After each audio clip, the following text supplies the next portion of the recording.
Tiga hewan paling beracun di dunia yang jangan kamu pelihara. Yang pertama, ikan buntal. Racun pada tubuhnya bisa menyerang kulit, hati, serta ginjal manusia dalam beberapa detik saja.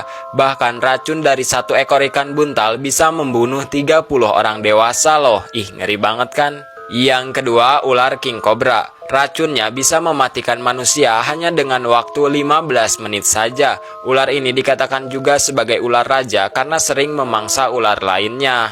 Yang ketiga, kodok tebu. Kodok ini memiliki kelenjar racun paling mematikan di dunia. Racun yang terdapat di kulitnya bisa membunuh berbagai hewan sekaligus. Jadi jangan pernah dekati hewan ini ya guys.